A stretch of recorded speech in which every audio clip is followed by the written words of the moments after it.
Now to the BJP press conference coming in on the Kolkata horror. गुजर रही होगी जिस समय बेटी की लाश और वह भी इस हालत में आफ्टर द ब्रूटल मर्डर, वो रिकॉन्साइल भी नहीं कर पाए होंगे, वो अपने आप के साथ भी समझौता नहीं कर पाए होंगे, वो समझ नहीं पाए होंगे कि मेरी बेटी के साथ आखिर क्या हुआ है।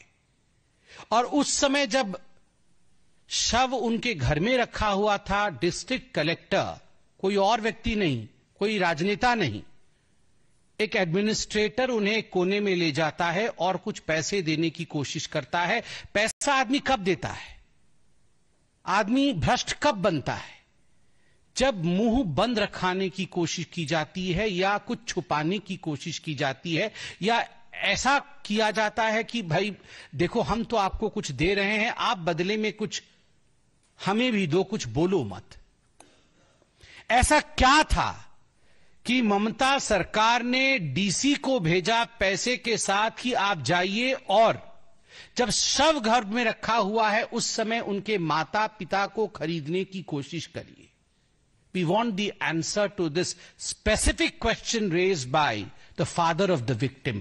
What was it that the administration was trying to throw under the carpet by paying bribe and money to the parents of the victim? प्रश्न नंबर 2, पिता पूछते हैं और कहते हैं कि पुलिस को लगभग 10:10 सुबह यह मालूम पड़ गया 10 तारीख अगस्त को कि मेरी बेटी की हत्या हो चुकी है, मेरी बेटी अब इस दुनिया में नहीं है। शव बरामद हो चुका था 10:10 10 तारीख को, मगर मृत्यु उससे बहुत समय पहले हो चुका था। She was dead quite early. It was discovered by the police at 10:10 AM. हमें 11 बजे बोला गया कि सुसाइड किया है आपकी बेटी ने, आधे घंटे के बाद। और जब हम हॉस्पिटल पहुंचते हैं तो हमें उस सेमिनार कमरे के बाहर जहां हत्या हुई थी, जहां शव था, उसके बाहर 3.5 घंटे इंतजार कराया गया। We were forced to wait for 3.5 hours. इसके बावजूद कि कई लोग उस कमरे में जा रहे थे और आ रहे थे, multiple people way going and coming from that room, they were entering the room and they were exiting the room. But parents के लिए आप जरा सोच के देखिए एक माता पिता के ऊपर क्या गुजरती है जब उनको पता है कि मेरी बेटी या बेटा का शव इस कमरे के अंदर है और वो 3.5 घंटे बाहर इंतजार करते हैं केवल और केवल उसे देखने के लिए। और पुलिस उसे अंदर नहीं छोड़ती है, उन्हें रोक के रखती है। और बार बार पिता बाद में कहते हैं, बार बार हमें बताया जा रहा था कि आप यहां मत खड़े होइए, आप प्रिंसिपल के कमरे में जाइए। वो प्रिंसिपल जो आज गिरफ्तार है, मिस्टर घोष, आप प्रिंसिपल के कमरे में जाइए और वहां बैठिए। हमने मना कर दिया कि हम प्रिंसिपल के कमरे में नहीं जाएंगे, हम इसी कमरे के बाहर इंतजार करेंगे।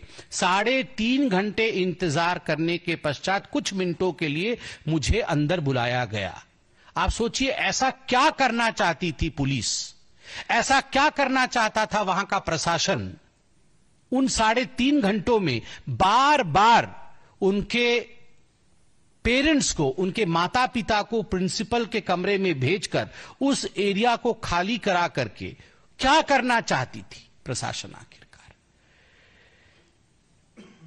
और सबसे बड़ी बात, दूसरे नंबर प्रश्न में उनके पिताजी पूछते हैं कि एक ब्लैंक कागज में, खाली कागज में हमें हस्ताक्षर करने कहा गया एंड वी रिफ्यूज्ड, हमने मना कर दिया। सब अंदर पड़ा है बच्ची का, बाहर 3.5 घंटे से माता पिता इंतजार कर रहे हैं और एक ब्लैंक कागज, कोरा कागज लाकर पुलिस कहती है आप इसमें हस्ताक्षर कर दीजिए। प्रशासन कहता है आप इस कोरे कागज में हस्ताक्षर कर दीजिए। व्हाई? ये 21st सेंचुरी है, पढ़े लिखे माता पिता हैं। मैं तो कहता हूं पढ़े लिखे ना भी हो, आप बैठे हैं, मीडिया बैठी है, जागरूक संसार है, उसके बावजूद look at the audacity of the administration and the police officials to demand a signature from the father on a blank paper. क्या लिखना चाहते थे आप ऊपर में कि बेटी ने सुसाइड किया है? मैं मानता हूं इसमें किसी प्रकार से कोई मर्डर नहीं हुआ है, रेप नहीं हुआ है, ये मैं जानता हूं, ये लिखना चाहते थे। ब्लैंक पेपर में हस्ताक्षर तभी कराते हैं जब आपके मन में खोट है, आपके मन में चोर है।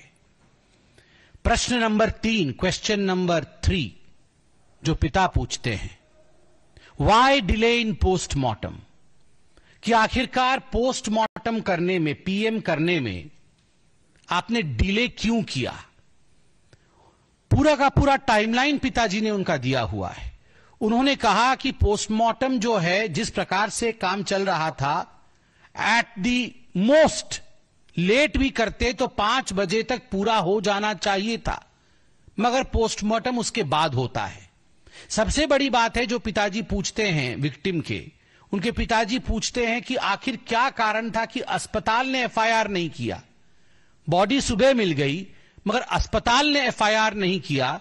अंततोगत्वा फोर्स होके हमें 6:30 और 7 बजे के बीच कंप्लेंट लिखना पड़ा।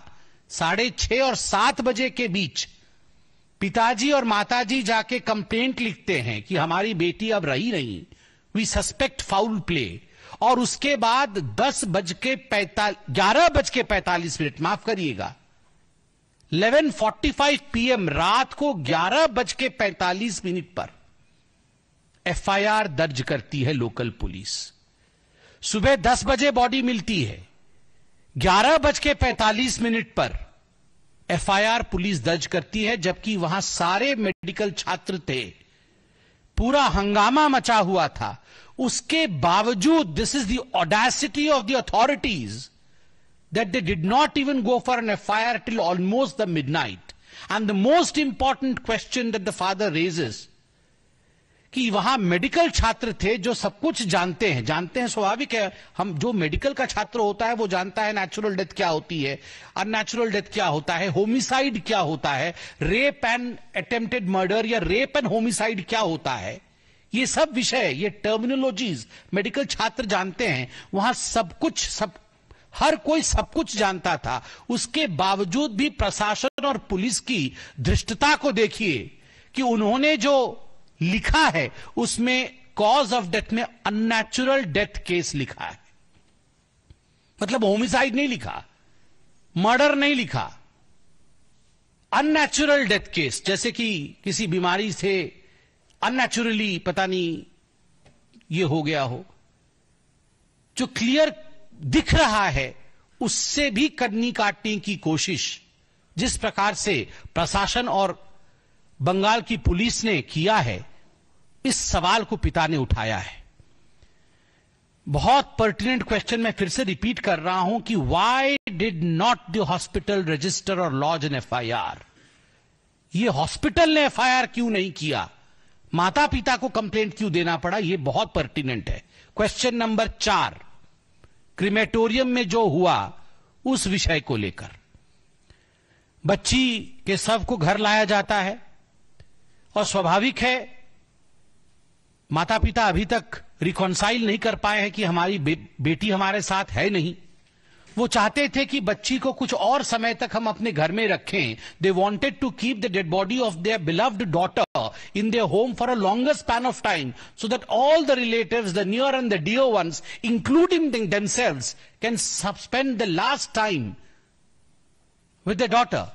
अपनी बच्ची के साथ कुछ समय वो एकांत पे बिताना चाहते थे, मगर उन्हें फोर्स किया गया। और यहां वो पिताजी कहते हैं कि ताला पुलिस स्टेशन जो था उसके 300 से 400 जवान वो हमें नॉन स्टॉप घेरे हुए थे। आप सोचिए, माता पिता, बूढ़े माता पिता के कंधे पर जवान बेटी या बेटे के शव का बोझ, वो अपने आप में किसी भी सोसाइटी में उससे भारी बोझ नहीं होता है। एक जवान बेटी के शव का बोझ, उसके साथ क्या हुआ, उसकी ट्रॉमा, और उसके ऊपर 300-400 पुलिसकर्मी माता पिता को घेरे हुए, जल्दी से क्रिमेशन करिए, जल्दी से क्रिमेशन करिए। And the father says we were literally forced to cremate the body, we had no option. हमारे पास कोई और चारा नहीं था, हमने फोर्सफुली क्रिमेशन किया। और 5वां प्रश्न अपने आप में ही बहुत घातक है। 5वां प्रश्न जो हमारी विक्टिम है उनकी आंट और उनके पिताजी दोनों ने पूछा है। जो बाकी रिश्तेदार थे, लगभग 15 रिश्तेदार उस समय अस्पताल आ चुके थे जहां मर्डर, होमिसाइड, रेप इत्यादि हुआ है, जहां यह जघन्य कांड हुआ था, वहां 15 रिश्तेदार आ चुके थे। इन 15 रिश्तेदारों के मौजूदगी में सबने देखा कि माता पिता कार में बैठ के एम्बुलेंस के आगे गए।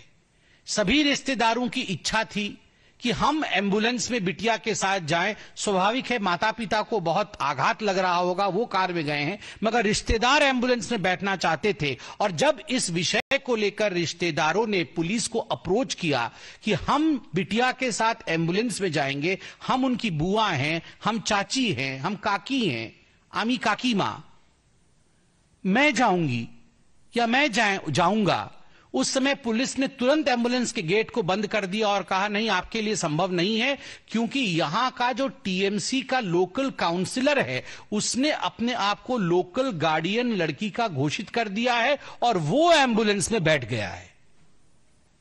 मुझे तो समझ में नहीं आ रहा है, जहां 15 रिश्तेदार हो, माता पिता हो, where was the death of a guardian?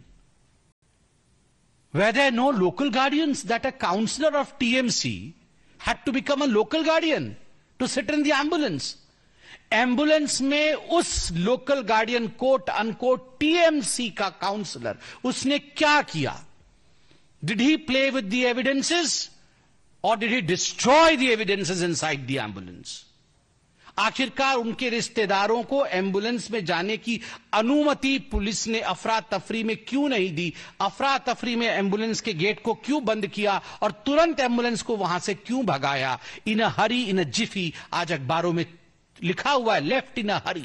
क्यों? और एक बहुत महत्वपूर्ण सवाल पिता पूछते हैं कि जब क्रिमेशन चल रहा था उस समय टीएमसी के एक एमएलए वहां लगातार मौजूद रहे, वो यहां वहां अफसरों के साथ बात कर रहे थे और 2 टीएमसी के काउंसलर वहां मौजूद रहे। आखिर ऐसा क्या था कि टीएमसी के नेताओं को क्रिमेशन के दौरान मौजूद रह के वहां के जो लोकल डीएम हैं, वहां के जो एसपी हैं, वहां के जो अधिकारी हैं, उनको बार बार कुछ ना कुछ हिदायत देनी पड़ रही थी? क्या कारण था? Why was this happening? Politicisation of the cremation of the victim, ये क्यों हो रहा था? और पिता ने बहुत इमोशन के साथ एक प्रश्न पूछा है, ये इमोशन का विषय है। उन्होंने कहा कि क्रिमेटोरियम में जो फीस लगती है वह फीस भी मुझसे नहीं लिया गया, किसी और ने दे दिया। मेरी बेटी पता नहीं क्या स्वर्ग से सोच रही होगी कि मेरे पिता ने मेरे क्रिमेशन का पैसा भी नहीं भरा। मैं इसको पॉलिटिसाइज नहीं करना चाहता हूं, मगर यह वाकई एक बहुत इमोशनल विषय है। एक पिता और एक माता जो अपने बेटी के अंतिम संस्कार के लिए जो कुछ पैसे होते हैं वो देना चाहते हैं, मगर वो किसी और ने दे दिया है, किसी पॉलिटिशियन ने, कोट अनकोट, मुझे पता नहीं पॉलिटिशियन ने दिया या अधिकारी ने दिया, इस विषय में क्लैरिटी नहीं है, किसी ने क्यों दिया। वहां भी डीसी नॉर्थ पैसा देने की कोशिश कर रहे थे, यहां भी उसी प्रकार की हालत है। तो पिता पूछते हैं आखिर ऐसा क्यों हो रहा है? इस प्रकार से मुझे बार बार पैसा क्यों देने की कोशिश हो रही है? पिता का आखिरी प्रश्न है कि जो डीसी सेंट्रल है, इंदिरा मुखर्जी और कई आईपीएस ऑफिसर्स, ये जो प्रेस कॉन्फ्रेंस करके झूठ के तथ्य को रख रहे हैं, वो तथ्य पूरी तरह से सरासर झूठ है, इसलिए उन तथ्यों पर ध्यान नहीं दिया जाए। एक वीडियो भी इनके पिताजी का पहले दिखाया गया था जिसमें वो कह रहे थे कि हमें किसी ने पैसा देने की कोशिश नहीं की। उन्होंने उसका भी आज खुलासा किया है, उससे भी पर्दा हटाया है कि जब बिटिया की जघन्य तरह से मौत हुई उसके पश्चात कुछ पुलिस अधिकारी हमारे घर आए थे और उन्होंने कहा कि देखिए, अगर आप चाहते हैं कि इन्वेस्टिगेशन ठीक ठाक तरीके से हो और इन्वेस्टिगेशन में हम किसी प्रकार से त्वरितता दिखाएं, तो आप जो हम कह रहे हैं वही वीडियो में कहिए। आप कहिए कि हम ठीक कर रहे हैं और हमने आपको पैसा देने की कोशिश नहीं की। इसलिए कौन सा पिता या कौन सी माता नहीं चाहती है कि उनके बच्चे के मृत्यु का जो इन्वेस्टिगेशन चल रहा है वो त्वरित गति से हो, वो शीघ्र हो? तो स्वाभाविक है इसमें भी पिता के ऊपर प्रेशर डाल के उनसे जो वीडियो लिया गया है उसके विषय में कल खुलासा हुआ है। जब तक मुख्यमंत्री ममता बनर्जी और विनीत गोयल कमिश्नर कलकत्ता अपने पद पर, अपने आसन पर बने रहेंगे, यह संभव नहीं है कि इन्वेस्टिगेशन फेयर तरीके से हो।